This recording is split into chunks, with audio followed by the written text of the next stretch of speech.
phút giây làm người chồng yêu em. Một mái ấm gia đình đôi ta, cùng em rất chia buồn vui. Ngày đầu tiên mà ta có nhau, em sẽ là cô dâu của ai.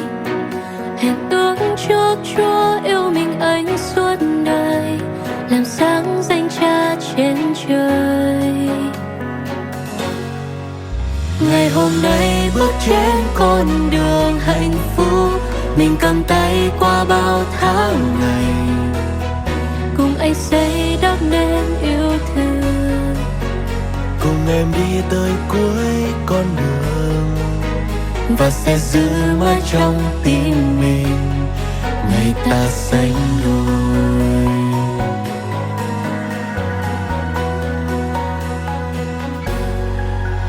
điều anh luôn thầm mơ mỗi đêm, phút giây làm người chồng yêu em. Một mái ấm gia đình đôi ta, cùng em rất chia buồn vui. Ngày đầu tiên mà ta có nhau, em sẽ là cô dâu của ai.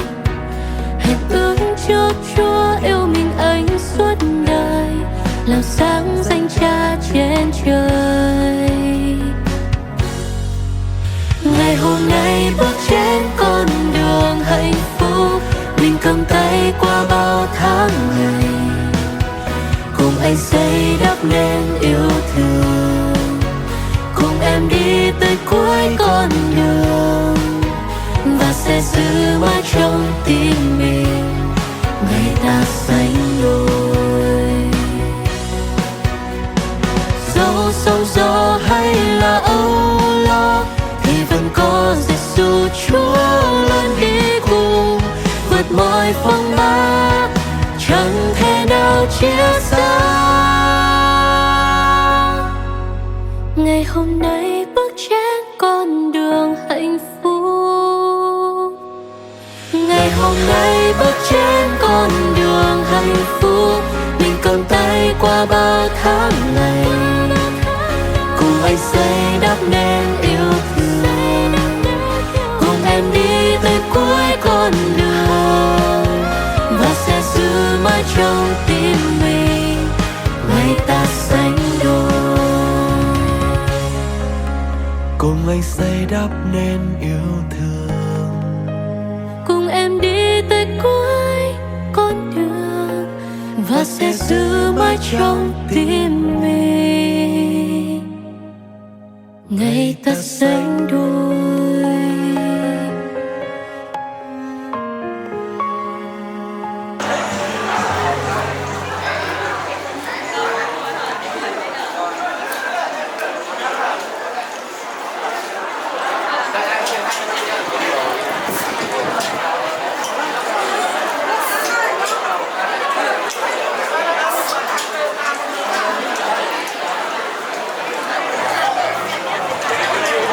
Cho phép clip là ghi nhận chương trình xin được mạng phép thay lời cho hai bên gia đình.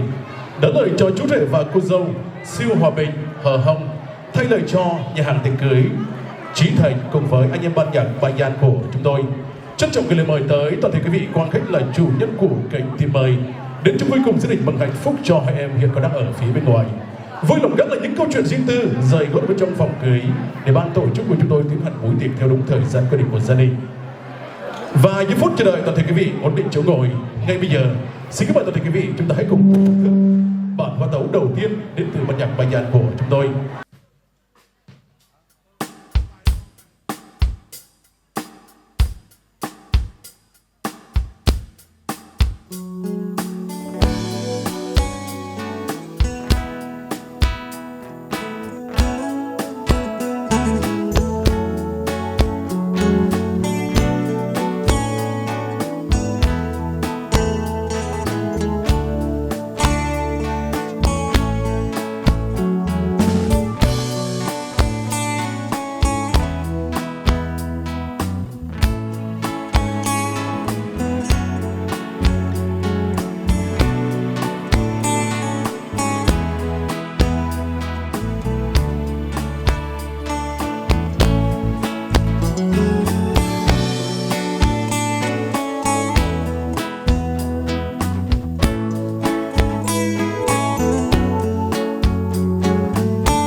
trân trọng kính chào quý tôi tớ Chúa cùng hết thảy quý con cây Chúa trong các hội thánh. Kính thưa đôi bên gia đình, kính thưa bà con, hai họ, nội ngoại bốn bên, cùng tất cả bạn bè thân hữu của cô dâu chú rể có mặt trong hôn trường hôm nay. Tôi là mục sư Nha, là quản nhiệm hội thánh Bethlehem ở tại thành phố Hồ Chí Minh, là nơi Bình và Hồng đang sinh hoạt và dự phần hầu việc Chúa tại nơi đó. Và chúng tôi rất vui hôm nay đoàn chúng tôi đến đây để cùng tham dự chứng kiến cái lễ cưới, lễ thành hôn của hai cháu tại nhà thờ diễn ra rất trang trọng trong ơn của Chúa trong buổi sáng nay. Và giờ này chúng ta cùng đến nơi đây để cùng dự chung bữa tiệc với nhau để chúc phúc cho gia đình mới của hai cháu Siêu Hòa Bình và Hồng. Vì vậy với tấm lòng biết ơn Chúa và với tín ngưỡng của chúng tôi là chúng tôi cầu nguyện để chúc phúc cho hai bạn.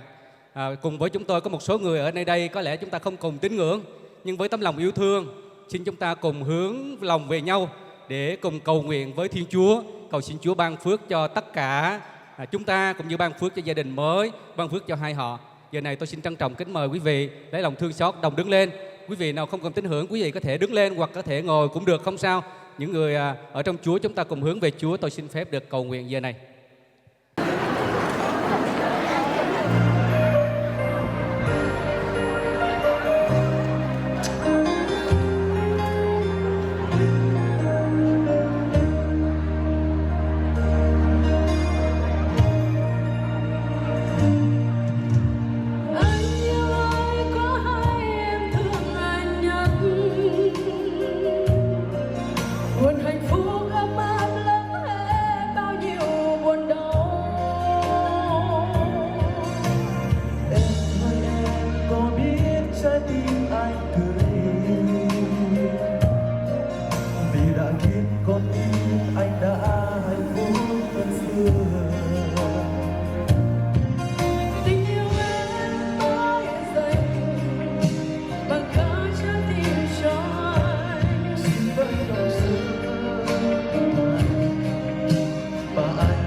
Xin được cảm ơn nữ ca sĩ Omeli, nam ca sĩ Ichun đã phối hợp song ca rất là ăn ý rước cô dâu chú rể về sân khấu để ra mắt toàn thể quý vị.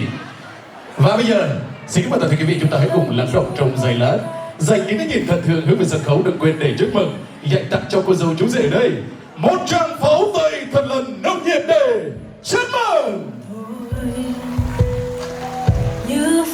Quý vị và các bạn thân mến, luôn luôn là thế, con người ta thì có tổ có tông, nhưng cây có cội như sông có nguồn. Cây có khúc mần trồi xanh lá, sông có một bể cõi biến cả sông sâu.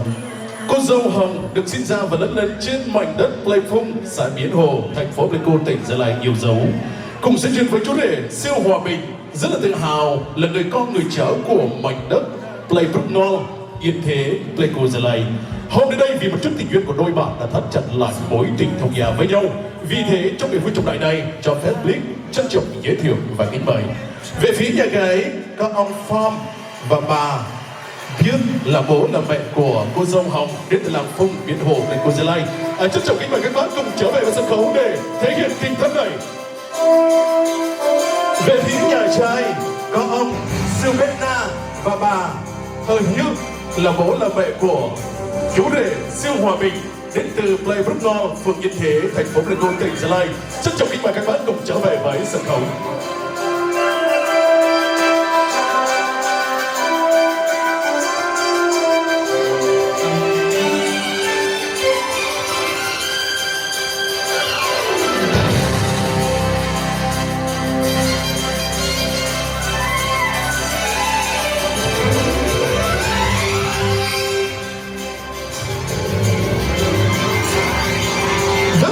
Xin quý vị chúng ta hãy dành những cái nhìn thật thường hướng về sân khấu, đừng quên để chúc mừng vì ngay từ giờ phút này đây họ đã có thêm một thành viên mới trong gia đình, đó chính là cô dâu hiền có đề thờ. Cho phép Blix là người dẫn chương trình bằng phép thế này cho gia đình sẽ được tuyên bố buổi lễ phú quy của cô dâu họ Hồng và chú rể siêu hòa bình xin được phép bắt đầu.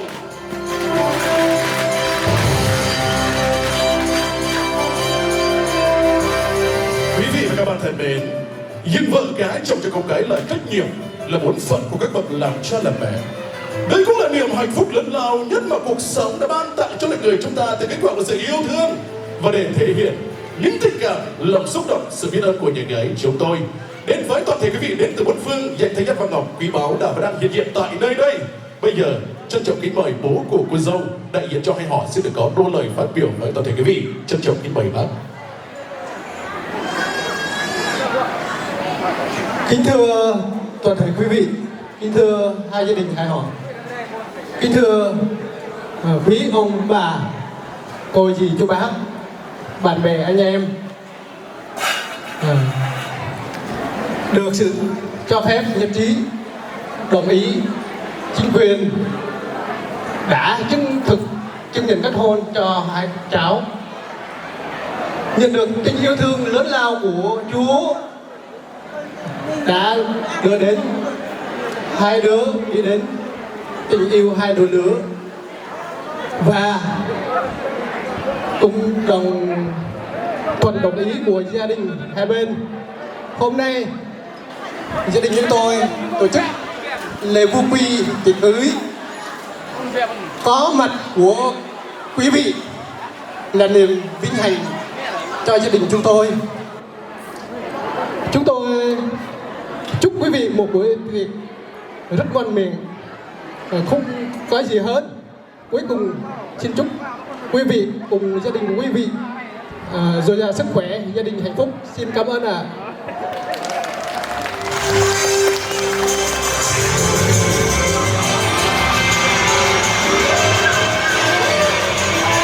Và để cảm ơn ý tâm sự cũng như lời mời của bác, lần nữa quý vị hãy dành cho bác một tràng pháo tay thật là nồng say để chúc mừng. Quý vị và các bạn thân mến, luôn luôn là thế, được sinh ra và lớn lên trong vòng tay yêu thương của người cha, trong tình yêu thương bao la của người mẹ, có được hạnh phúc như ngày hôm nay không thể quên được ân nghĩa sinh thành đó. Bây giờ thể hiện điều đó, xin mời cô dâu chú rể xin được cầm 2 ly nước ngọt đầu tiên và dâng lên mời bố mẹ bên cô dâu trước.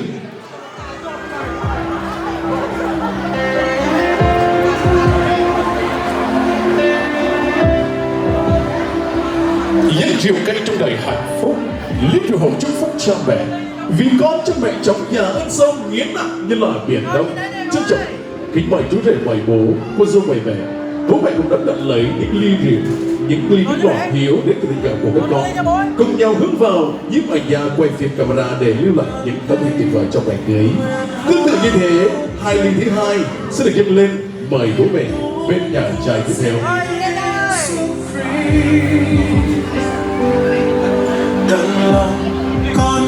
Và bây giờ xin mời chú rể trở lại với vị trí ban đầu. Trân trọng kính mời các bạn đối diện với nhau, cùng nhau cùng ly để siết chặt mối tình thông gia này. Ada kau kat Abi Emma, rampit paklan bawa naurai. Kian kau terjawab, kelihian atau lekam tua cowok nang leh. Tờ chi gửi ra, apa sẵn nọ chẳng lẽ một ngày không có đọc gì. Mức có chuyện bốc xa, không được lâu, sẵn nọ bị ta rampit tự chọc hở. Nào, sẵn sàng. Bắt đầu. 1, 2, 3. Xin chúc mừng.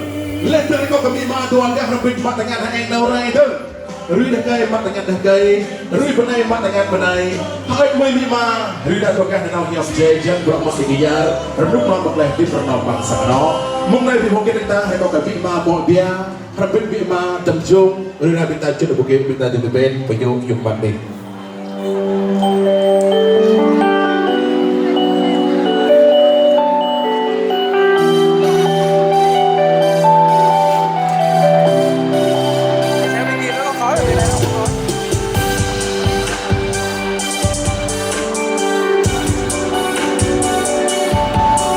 Và đây là một giây phút có bên trong đời, là những nghi thức không thể thiếu trong ngày cưới, được dành tặng cho cô dâu chú rể, được sự chứng kiến của toàn thể quý vị đến từ bốn phương. Bây giờ xin mời cô dâu chú rể cùng nhau thực hiện nghi thức cắt bánh phu thê để cùng nhau chia ngọt sẽ buổi suốt cả cuộc đời này. Để lưu lại những tấm hình tuyệt vời trong ngày cưới được sự chứng kiến của toàn thể quý vị, bây giờ xin mời tay phải của chú rể, ông và em của cô dâu, hai cái đầu tương tự sát cận lại nhau ạ. Cùng nhau thực hiện nghi thức cắt bánh phu thê. Xin mời.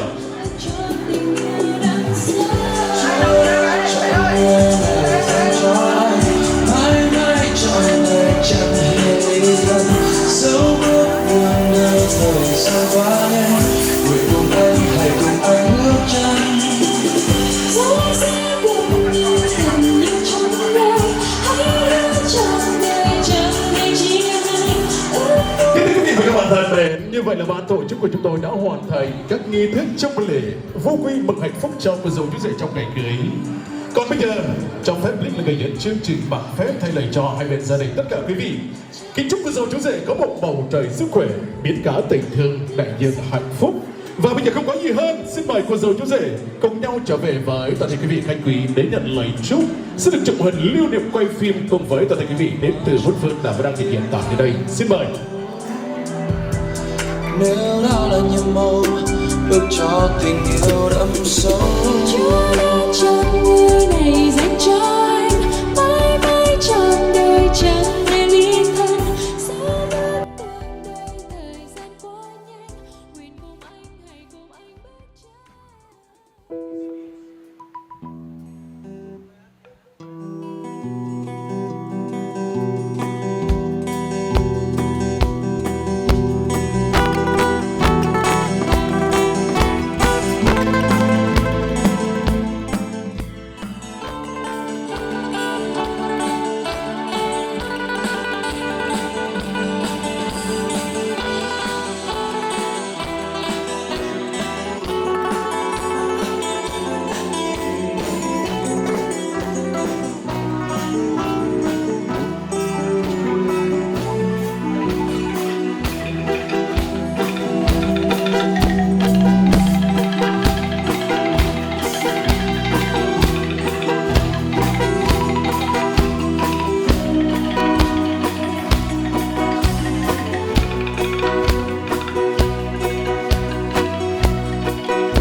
phút giây vui dâng lên mùa chúng ta trên Giêsu vì ngài chết nỗi vô đáng chi vì ngài chết nỗi vô đáng chi vì.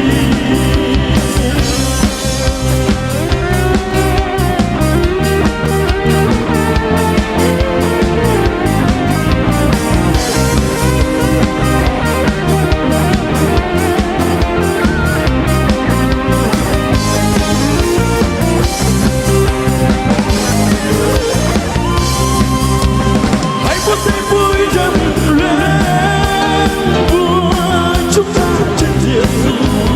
Hãy phút giây vui dâng lên vua chúng ta trên Giêsu. Vì ngài chết nỗi vô đáng chi vì ngài chết nỗi vô đáng chi vì. Ngài đã hóa tan trên trần gian quyền ma vương, ngài đã tan quyền tội tan trong khai hoàng ca. Bé mất sắp đi ôi trời thiếu Giêsu mới còn tạo bờ. Bé mất sắp đi ôi trời thiếu Giêsu mới còn tạo bờ. Toàn cơ tăng Giêsu ấy bờ cờ, toàn cơ tăng Giêsu ấy bờ cờ. Ngài đã phá tan trên trần gian quyền ma vương, ngài đã thắng quyền tối tăm trong khai hoàng ca. Mọi quyền năng trí cao chúng tôi hiển linh hướng tin Chúa.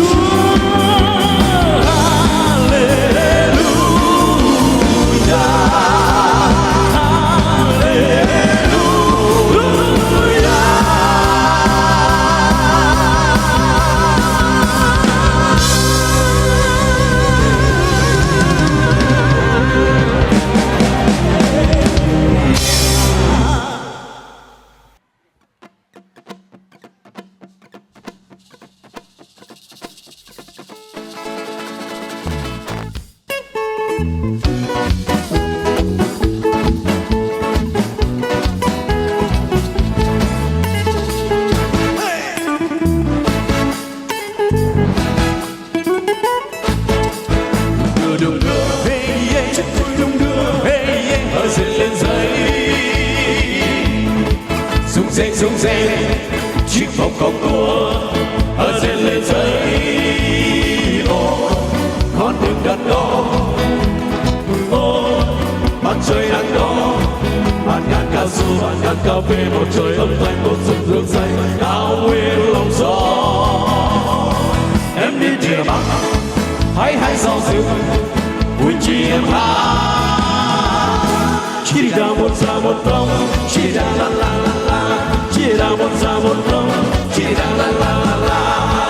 Linh lung, vũ điệu linh lung, ở dệt nam cha. Tông mông, hở ta con hù, ở dệt nam cha. Bạn ta có chàng. Bé vợ ta đỏ lên ca su lên cà phê để chờ ba để kéo tu cao nguyên lớn rõ. Áo nông cờ miên áo phé hoa nhọn áo yêu khờ đi. Chỉ đi ra play ti chỉ đi ra la la la la chỉ đi ra play ti chỉ đi ra la la la la.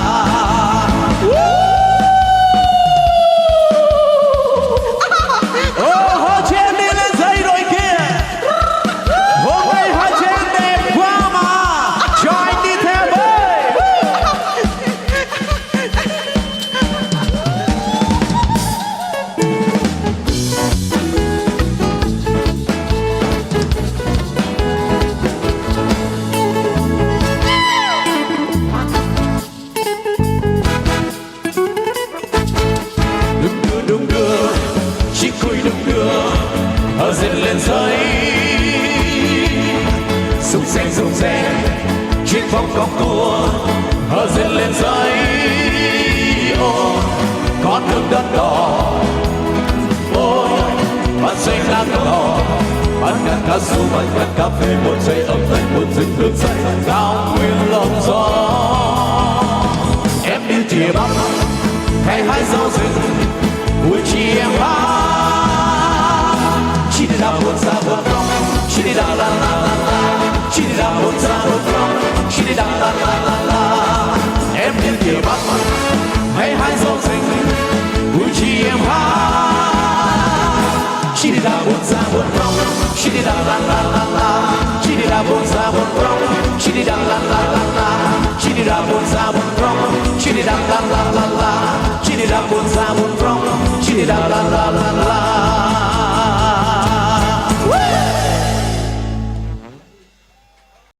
Một ca khúc được mang tên Một Đêm Say.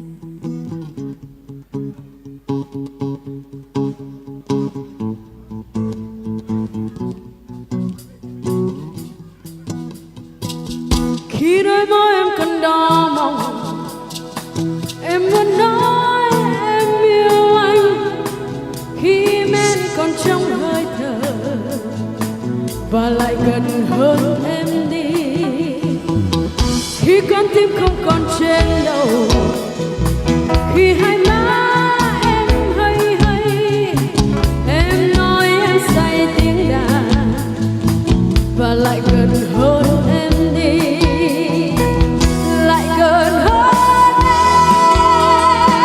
em sẽ đến mặt trời, lại gần hơn em hay em đến trời vơi, sẽ còn đôi ta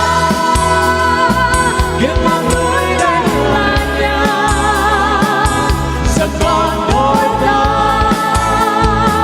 anh có muốn đi thật xa. Ta chia sống một lần trên đời, suy nghĩ lắm chi anh ơi, bao nhiêu yêu thương trên đời thành vị ngọt trên đôi môi, lại gần hơn em anh sẽ đến mặt trời, lại gần hơn em hay anh đến trời vơi, sẽ còn đôi ta kiếm là núi đây là nhà, sẽ còn đôi ta anh có muốn đi thật xa.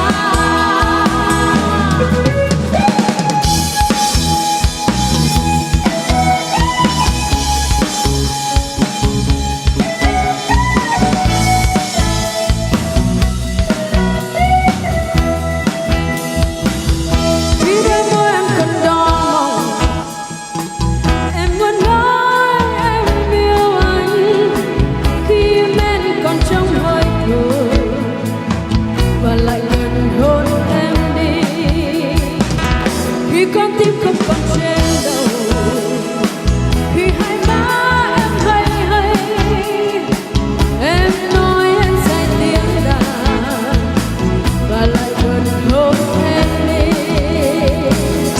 lại gần hơn em anh sẽ đến mặt trời, lại gần hơn em hay em đến trời vơi,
người để lắng nghe ạ.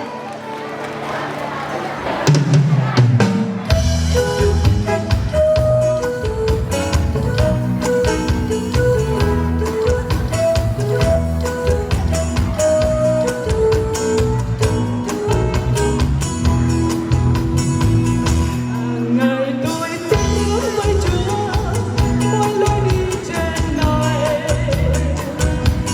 Ngày tôi tin bước với Chúa, với tiếng ca rộn vang. Bầu trời mắt anh vẫn bằng tôi, suốt lối đi trần gian. Tôi đã biết tiến bước với Chúa, để Chúa không tay rời. Dù là bạn thân, dẫu mãi mãi với tôi, vẫn không còn lo âu. Khi tôi bước theo Ngài, Ngài tôi bước với Chúa, mỗi lối đi trên này. Ngày tôi tiến bước với Chúa, với tiếng ca rộn vang. Dẫu bầu trời mắt ấm hơn bằng tôi, suốt lối đi trần gian. Tôi đã quyết tiến bước với Chúa, để Chúa không tay rời.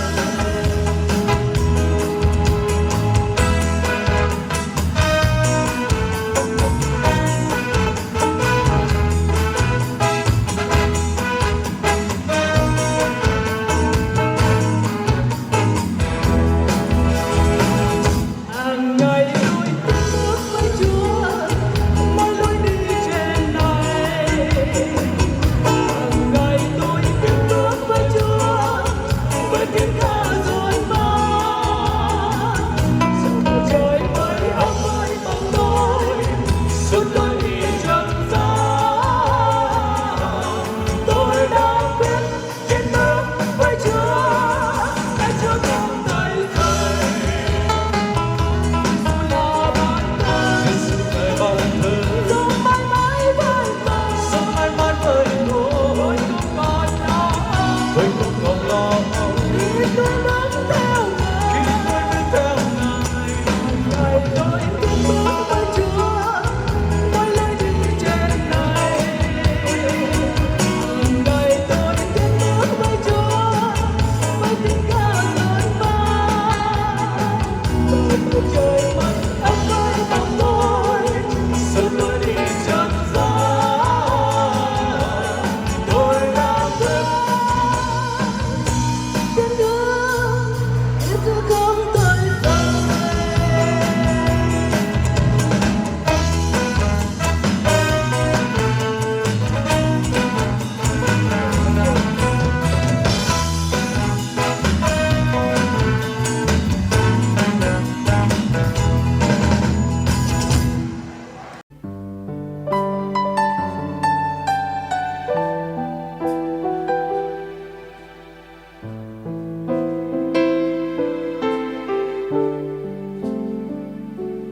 Ngài là vua tâm linh đầy tìm kiếm Giêsu. Ngài là Chúa cả cuộc đời lòng con hát khẽ. Dù trong lúc khó khăn con dựa nương ở trong cánh tay Ngài. Giêsu ban cho con bình an.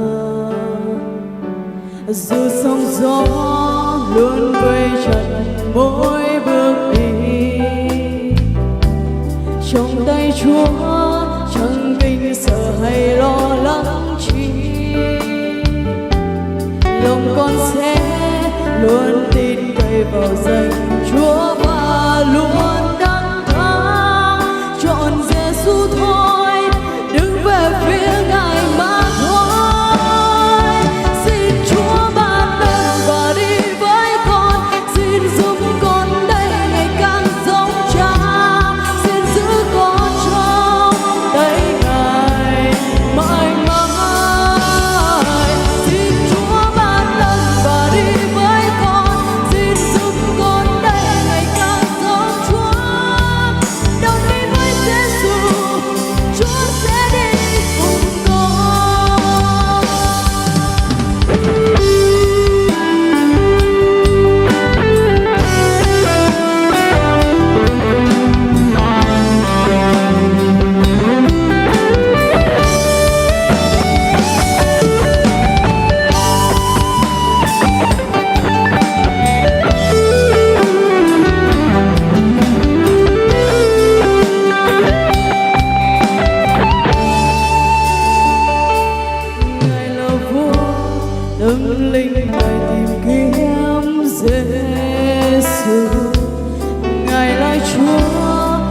cuộc đời lòng con hát khẽ. Dù trong lúc khó khăn còn dựa đường ở trong cánh tay Ngài, Giêsu ban cho con bình an. Dù sóng gió luôn vây chặt mỗi bước đi, trong tay Chúa chẳng kinh sợ hay lo lắng chi. Lòng con sẽ luôn tin cậy vào danh Chúa và luôn đắc thắng. Chọn Giêsu thôi, đứng về phía Ngài mà thôi.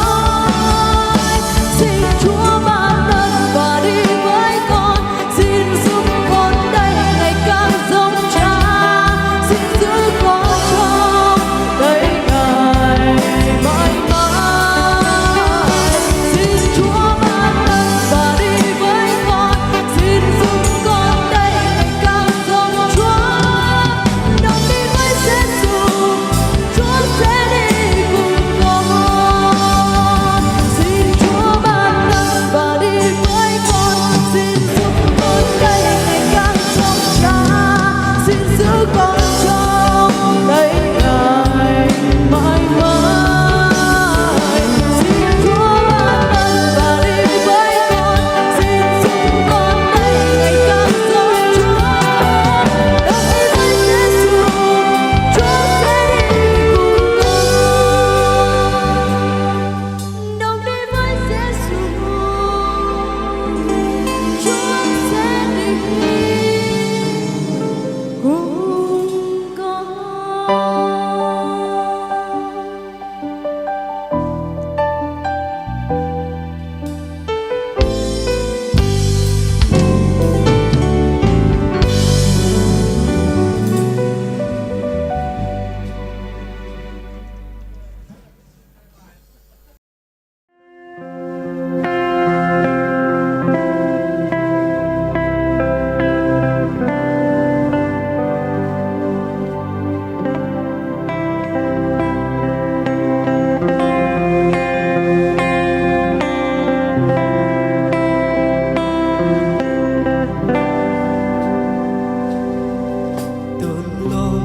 Con đây nguyện hát khen Ngài, thử tôn vua Giêsu Christ.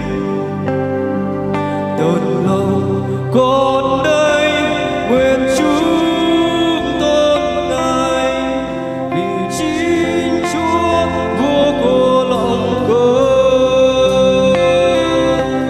Tôn lòng con đây nguyện hát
gian tươi sáng, gió du câu bình an. Chào mừng đôi lứa trong ngày lễ hôn nhân. Ban mai chim hót, nắng vương soi trần gian. Chiều về đêm xuống, sao trời chiếu tơ vàng. Vui mừng thay ngày đôi lứa thành hôn, tâm hồn khăng khít bên tâm hồn. Vui mừng thay ngày đôi lứa thành hôn, một ngày hoa thắm dâng ngát hương. Đêm xưa câu hát chúc cho duyên tình người, nguyện cầu Thiên Chúa ban hạnh phúc vui tươi, ban cho đôi lứa mến yêu nhau trọn đời, đậm đà tha thiết như tình Chúa yêu người.